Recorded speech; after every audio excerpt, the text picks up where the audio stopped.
Bismillah, Assalamualaikum warahmatullahi wabarakatuh.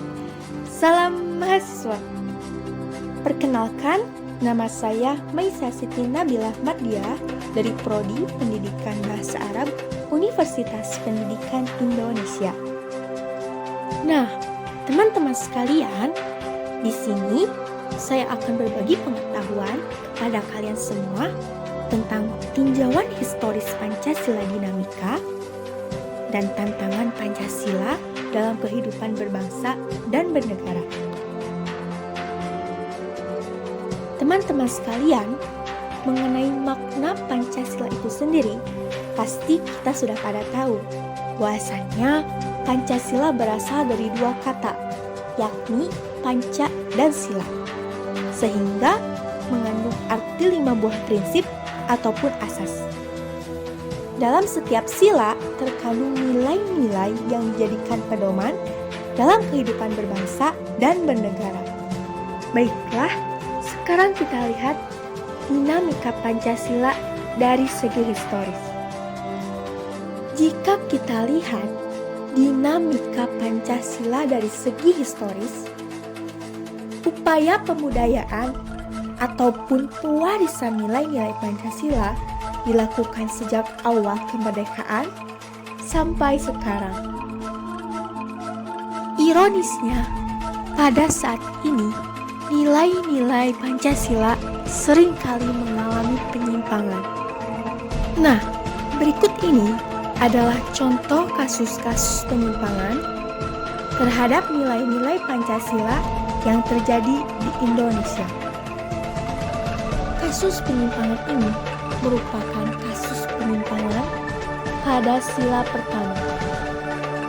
Ya, penyimpangan tersebut merupakan sebuah ledakan bunuh diri yang terjadi di kota Surabaya, tepatnya pada 3 gereja. Dan setelah beberapa hari kemudian, ledakan pun kembali terjadi di area kantor polisi yang menyebabkan banyak korban.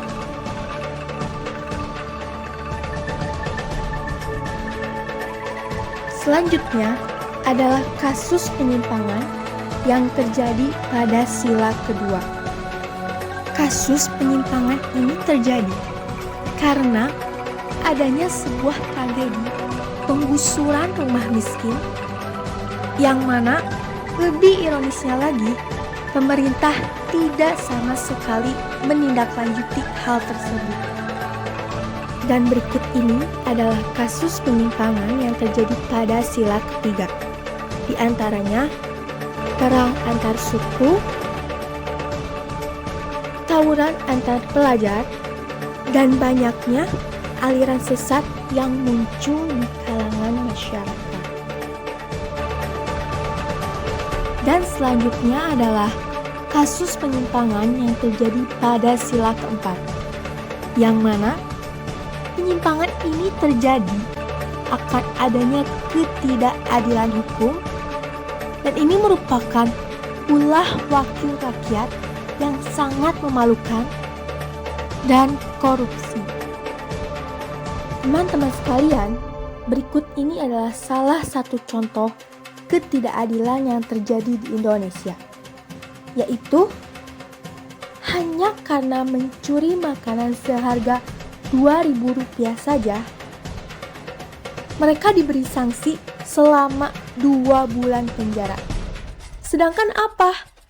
Para pejabat yang memakan uang negara cukup besar, mereka hanya ditahan selama 1-2 tahun saja tanpa melihat adanya keadilan sedikit pun. Yang terakhir adalah kasus penyimpangan yang terjadi pada sila kelima. Kasus penyimpangan tersebut terdapat di rumah sakit, yang mana di rumah sakit sering terjadinya sebuah diskriminasi, dan sikap diskriminasi itu pun sangat sekali mencolok.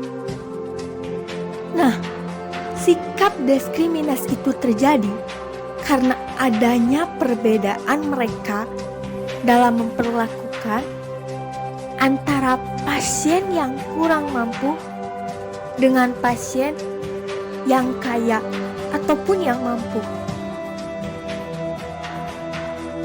Baiklah, teman-teman sekalian, sekarang saya akan memberitahu kepada kalian semua tentang apa aja sih tantangan Pancasila terhadap kehidupan berbangsa dan bernegara.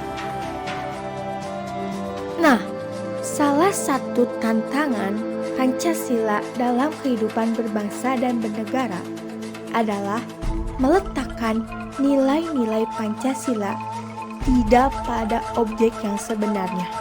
Sehingga apa? Pancasila seringkali menyimpang dari kehidupan berbangsa maupun bernegara. Berikut ini adalah 5 contoh tantangan Pancasila di era globalisasi. Yang pertama, pemahaman Pancasila. Saat ini, masyarakat mengalami penurunan intensitas pembelajaran Pancasila dan kurangnya efektivitas dan daya tarik pembelajaran Pancasila. Yang kedua, yaitu derasnya arus globalisasi sehingga mengarah kepada menguatnya gejala polarisasi dan fragmentasi sosial yang berbasis SARA.